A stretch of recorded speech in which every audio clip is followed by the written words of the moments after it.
जय लक्ष्मी नारायण दोस्तों, आइए सुनते हैं कार्तिक मास की कथा का अध्याय 3। सत्यभामा ने कहा, हे प्रभु, आप तो सभी काल में व्यापक हैं और सभी काल आपके आगे एक समान है, फिर यह कार्तिक मास ही सभी मासों में श्रेष्ठ क्यों है? आप सब तिथियों में एकादशी और सभी मासों में कार्तिक मास को ही अपना प्रिय क्यों कहते हैं? इसका कारण बताइए। भगवान श्री कृष्ण ने कहा, हे भामिनी, तुमने बहुत अच्छा प्रश्न किया है। मैं तुम्हें इसका उत्तर देता हूँ, ध्यानपूर्वक सुनो। इसी प्रकार एक बार महाराज बेन के पुत्र राजा पृथु ने प्रश्न के उत्तर में देवर्षि नारद से प्रश्न किया था और जिसका उत्तर देते हुए नारद जी ने उसे कार्तिक मास की महिमा बताते हुए कहा, हे राजन, एक समय शंख नाम का एक राक्षस बहुत बलवान एवं अत्याचारी हो गया था। उसके अत्याचारों से तीनों लोकों में त्राहि मच गई। उस शंखासुर ने स्वर्ग में निवास करने वाले देवताओं पर विजय प्राप्त कर इंद्रादि देवताओं एवं लोकपालों के अधिकारों को छीन लिया। उससे भयभीत होकर समस्त देवता अपने परिवार के सदस्यों के साथ सुमेरु पर्वत की गुफाओं में बहुत दिनों तक छिपे रहे। तत्पश्चात वे निश्चिंत होकर सुमेरु पर्वत की गुफाओं में ही रहने लगे।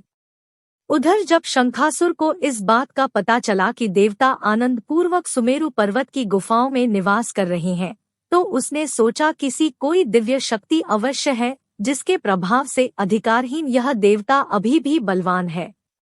सोचते सोचते वह इस निर्णय पर पहुंचा कि वेदमंत्रों के बल के कारण ही देवता बलवान हो रहे हैं।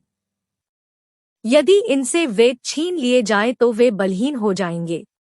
सा विचार कर शंखासुर ब्रह्मा जी के सत्यलोक से शीघ्र ही वेदों को हर लाया।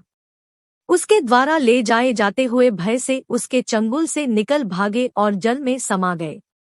शंखासुर ने वेदमंत्रों तथा बीज मंत्रों को ढूंढते हुए सागर में प्रवेश किया, परंतु न तो उसको वेद मंत्र मिले और न ही बीज मंत्र। जब शंखासुर सागर से निराश होकर वापस लौटा तो उस समय ब्रह्मा जी पूजा की सामग्री लेकर सभी देवताओं के साथ भगवान विष्णु की शरण में पहुंचे और भगवान को गहरी निद्रा से जगाने के लिए गाने बजाने लगे और धूप गंध आदि से बारंबार उनका पूजन करने लगे। धूप, दीप, नैवेद्य आदि अर्पित किए जाने पर भगवान की निद्रा टूटी और वह देवताओं सहित ब्रह्मा जी को अपना पूजन करते हुए देखकर बहुत प्रसन्न हुए तथा कहने लगे, मैं आप लोगों के इस कीर्तन एवं मंगलाचरण से बहुत प्रसन्न हूँ। आप अपना अभीष्ट वरदान मांगिए, मैं अवश्य प्रदान करूँगा। जो मनुष्य आश्विन शुक्ल की एकादशी से देवोत्थान एकादशी तक ब्रह्म मुहूर्त में उठकर मेरी पूजा करेंगे, उन्हें तुम्हारी ही भांति मेरे प्रसन्न होने के कारण सुख की प्राप्ति होगी। आप लोग जो पाद्य, अर्घ्य, आचमन और जल आदि सामग्री मेरे लिए लाए हैं, वे अनंत गुणों वाली होकर आपका कल्याण करेगी।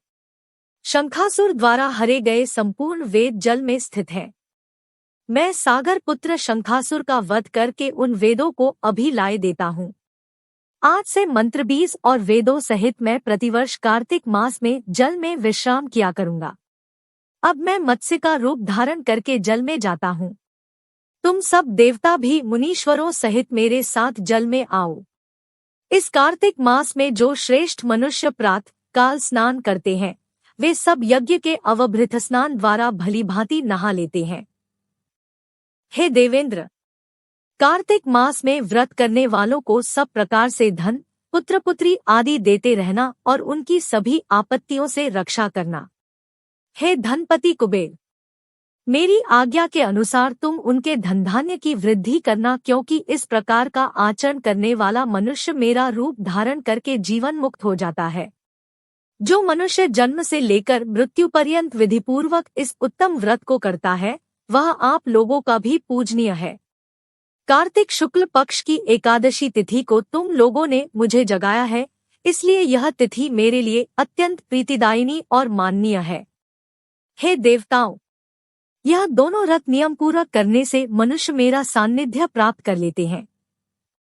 इन व्रतों को करने से जो फल मिलता है वह अन्य किसी व्रत से नहीं मिलता। अतः प्रत्येक मनुष्य को सुखी और निरोग रहने के लिए कार्तिक माहात्म्य और एकादशी की कथा सुनते हुए उपर्युक्त नियमों का पालन करना चाहिए। अगर आप भी मेरी तरह लक्ष्मी नारायण के सच्चे भक्त हैं, तो चैनल को सब्सक्राइब करके कमेंट बॉक्स में जय लक्ष्मी नारायण जरूर लिखें तथा वीडियो को लाइक और शेयर भी करें।